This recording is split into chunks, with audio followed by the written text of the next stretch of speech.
Comment vivre de ses investissements en bourse? C'est l'objectif de beaucoup d'entre vous et on entend très souvent la règle des 4%. Comme quoi, on pourrait retirer 4% de ses investissements annuels afin de pouvoir vivre de ces 4%. Et si la bourse continue à suivre sa trajectoire haussière, et bien concrètement, on se retrouvera jamais à zéro. Et il faut savoir que cette règle des 4%, elle vient d'une étude qui s'appelle l'étude Trinity. Donc c'est une étude qui a été réalisée en 98 par 3 professeurs et concrètement, ces 3 professeurs, ils ont analysé les marchés financiers, que ce soit la partie au niveau des actions, des obligations, et elle a été réalisée de 1925 à 1995, et ils se sont rendus compte qu'avec un portefeuille 75% actions et 25% obligations, et bien concrètement, avec 4% de retrait, la personne ne se retrouve jamais à zéro. Mais la seule chose qu'il faut ici prendre en considération, c'est que c'est une étude qui est un petit peu ancienne aujourd'hui, qu'au-delà de ça, l'inflation n'est pas forcément la même aujourd'hui, les marchés non plus, et donc il y a une personne qui a refait cette étude avec les données actuelles pour voir concrètement est-ce que la règle des 4% tient toujours, en sachant que l'étude Trinity, elle se base à chaque fois sur une période de 30 ans, donc pas de 40 ans, et que potentiellement, si on souhaite vivre de ses revenus, de ses investissements, il faut plus se mettre potentiellement sur 40 ans afin d'avoir une vision long terme. Donc on est parti sur mon écran pour voir tout ça. On commence par l'étude actualisée et ensuite on ira directement sur un calculateur pour voir qu'est-ce que ça peut donner et combien il faut investir concrètement pour ne jamais se retrouver à sec et à zéro. Donc c'est parti. Alors premièrement, je vous mettrai le lien du site qui est vraiment excellent. Ils ont fait un article très très complet avec les études, etc. Donc ici, alors on va commencer en premier lieu par cette partie-là. Donc ici, c'est le résultat Trinity Study à jour, donc de 1871 à 2022 sans inflation. Et juste après, on verra avec l'inflation, parce que ça joue un rôle vraiment qui est très très important sur ce qui reste à la fin. Donc au niveau des probabilités, premièrement, là on a un taux de succès et ici on a un taux de retrait. Donc nous, on va se baser beaucoup sur la règle des 4% ici, mais vous pouvez le voir, plus le taux de retrait est élevé, plus le taux de succès diminue au fur et à mesure. Et là, il ne faut pas oublier que c'est sans inflation. Donc concrètement, une personne qui est sur le profil bleu, donc qui est 100% en obligation, et qui a un taux de retrait de 8%, il a 25% en termes de taux de succès, donc 75% de taux d'échec. Donc ça, il faut le prendre en considération. Une personne qui est 100% action, on peut le voir, elle sera toujours au-dessus d'une personne qui est 75% action, 50%, 25%, 100% obligation. En tout cas, par rapport aux données passées, une personne qui a été 100% action a toujours été plus gagnante que tout autre type de portefeuille où on va jumeler avec des obligations.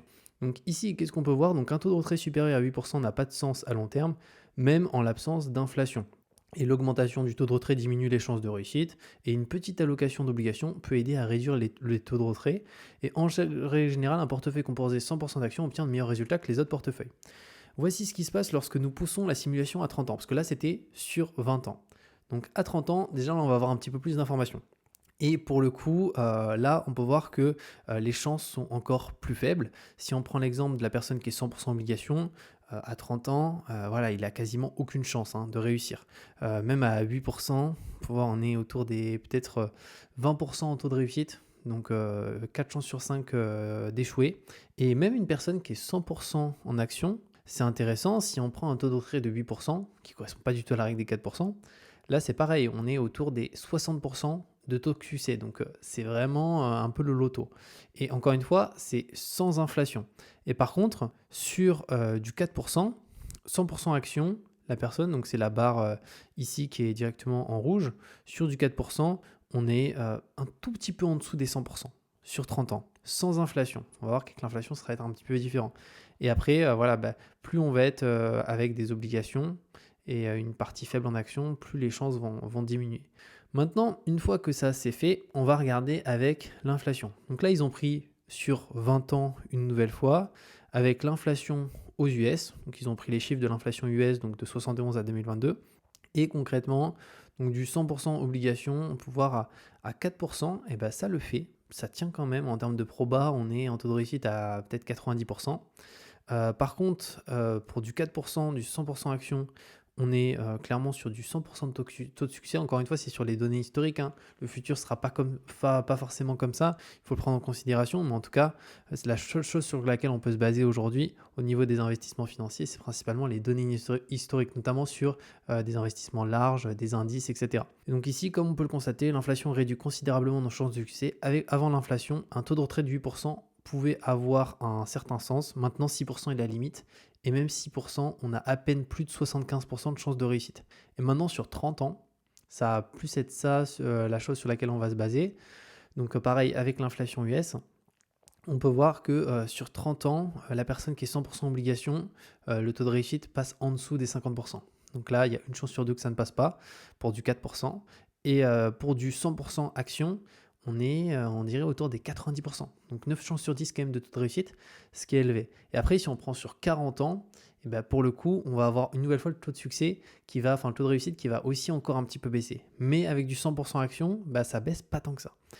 Et donc ici, on peut le voir, donc nous pouvons voir que tout ce qui est supérieur à un taux de retrait de 6% est dangereux, avec moins de 75% de chances de réussite et même avec 100% d'action. Plus de taux de retrait. Donc comme nous constatons que les taux de retrait raisonnables se situent entre 3 et 6%, nous essayons d'autres taux de retrait. J'ai simulé des incréments de 0,1% des taux de retrait. Et donc là, pareil, on peut voir un petit peu qu'est-ce que ça donne, avec une nouvelle fois l'inflation qui est prise en considération sur 30 ans. Donc pareil, là on peut le voir que la personne qui est sur des obligations, 4%, on est à une chance sur deux. Sur des actions, ici avec pour le coup des incréments de 0,1%, on est autour des 90%, ce qui est quand même assez élevé. Donc ça c'est intéressant et c'est vraiment quelque chose qu'il faut prendre en considération. Je vous mettrai dans tous les cas cette étude, mais elle est hyper intéressante. Et là, vous pouvez voir 40 ans. Donc je pense pour moi c'est vraiment ça qu'il faut prendre en considération, c'est sur 40 ans. Comme ça donne vraiment une vision globale. Donc la règle des 4%, sur 40 ans, eh ben on peut voir que ce n'est pas 100% de chances de succès. En tout cas, sur les données 71 à 2022, sur les 50 dernières années. Concrètement, on est autour des entre 85 et 90, ce qui est bien, hein, bien entendu, mais c'est pas 100%. Donc cette règle, il faut faire gaffe parce que, nouvelle fois, c'était basé sur des données où il y avait 100% de chances de succès, mais c'était de 1925 à 1995. Aujourd'hui, déjà, on peut voir que ça a pas mal bougé, même si ça reste élevé, 9 chances sur 10. Et ici, donc on peut voir, après 40 ans, on commence à avoir des taux de réussite plus faibles, même pour les taux de retrait de 4% de la plupart des gens, à moins que vous ne possédiez 100% d'actions, votre taux de réussite sera inférieur à 90%. Et là, sur 50 ans, c'est encore plus intéressant. Donc ici, ça baisse une nouvelle fois. Donc on peut voir une allocation de 100% en actions et un taux de retrait de 3,5 ont toujours un taux de réussite de plus de 98%. Donc là, c'est sur du 3,5, c'est pas 4%. Donc on pourrait dire c'est que 0,5%, mais réellement, ça fait quand même une très très grosse différence, 0,5% sur 50 ans. Donc là, on est à 98%. Par contre, si on se met sur du 4, on doit être autour des 85, là pour le coup. Cela montre que la conclusion initiale de l'étude reste valable pendant plus de 30 ans. C'est une excellente nouvelle. Donc concrètement, c'est quelque chose qui fonctionne sur les données passées. Et après, je vous mettrai de toute façon le lien en description pour que vous puissiez aller voir. Mais il faut prendre en considération une nouvelle fois que ça va dépendre aussi de sa partie qui est investie. Est-ce qu'on a des actions, des obligations? Au niveau de ces investissements, concrètement, comment on est diversifié et la performance, etc. Mais en tout cas, on peut dire qu'autour des 4%, ça devrait tenir malgré une inflation si elle reste comme elle a été au cours des 50 dernières années. Donc maintenant, ce qui va être intéressant, c'est d'aller sur le calculateur. On va prendre l'exemple d'une personne qui a un certain âge, qui est plutôt jeune et qui pour le coup souhaite vivre de ses investissements, on va dire à 50 ans. Et on va voir est-ce que c'est possible et si oui, combien il faut que cette personne ait investi pour se retrouver avec, on va dire, allez, 2000 euros par mois à peu près. Donc imaginons la personne, elle commence à investir tôt, à 20 ans, voilà. Elle a un solde d'ouverture à 20 ans, on va dire qu'elle a 3000 euros. Elle a investi 3000 euros. Et pour le coup, elle va cotiser mensuellement. Alors, on va lisser, hein, parce que qui sait, quand elle a 20 ans, elle peut investir maximum 20 euros, 50 euros. Mais au fur et à mesure de sa carrière, elle va gagner davantage d'argent. Donc, on va dire que de ses 20 ans à ses 50 ans, moyennée, elle est à 450 euros d'investissement. Donc ça fait 5400 annuels et elle va faire ça du coup pendant 30 ans, juste ici. Année où un reste investi, donc on va dire 30 ans. On va se baser une nouvelle fois sur 8%, ça on va pas forcément toucher, c'est pas très grave. Donc on a un capital de 641 000 euros. Ok.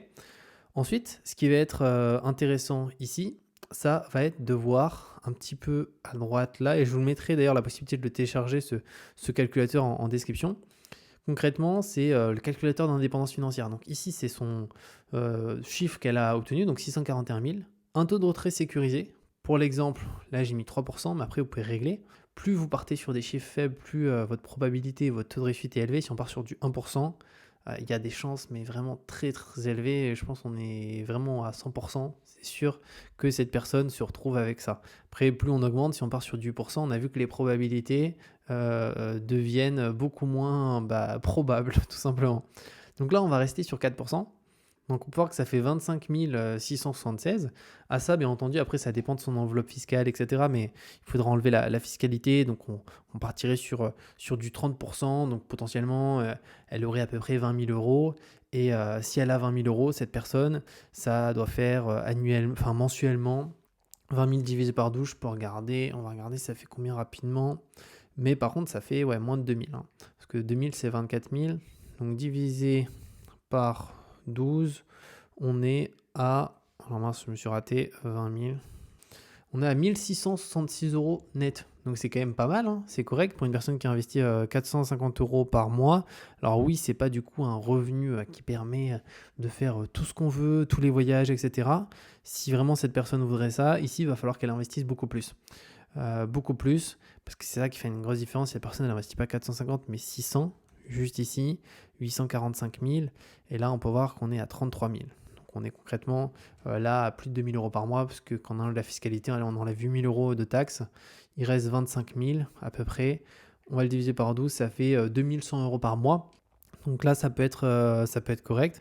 Mais en tout cas, voilà, cette règle des 4% qui vient de l'étude Trinity, elle a encore un sens aujourd'hui. Après, quand même, en termes de statistiques et taux de réussite, c'est un petit peu inférieur à ce qu'il y avait par le passé. C'est-à-dire qu'avec du 3,5%, ça reste comme avant. Par contre, avec du 4%, c'est quand même plus faible, notamment sur 40 ans, sur 50 ans, où l'étude Trinity, elle se base de base sur 30 ans. Donc il faut le prendre en considération, on vit de plus en plus longtemps, donc ça peut faire une différence, mais en tout cas, voilà, quelqu'un qui a investi un certain montant chaque mois toute sa vie, il pourra faire en sorte d'avoir un taux de retrait, imaginons de 4%, sans jamais se retrouver à zéro. Et ça, c'est quand même plutôt agréable à ce niveau-là, parce que de toute manière, cet argent, après, autant s'en servir, hein. Le but, c'est pas forcément de mourir avec ou quoi que ce soit.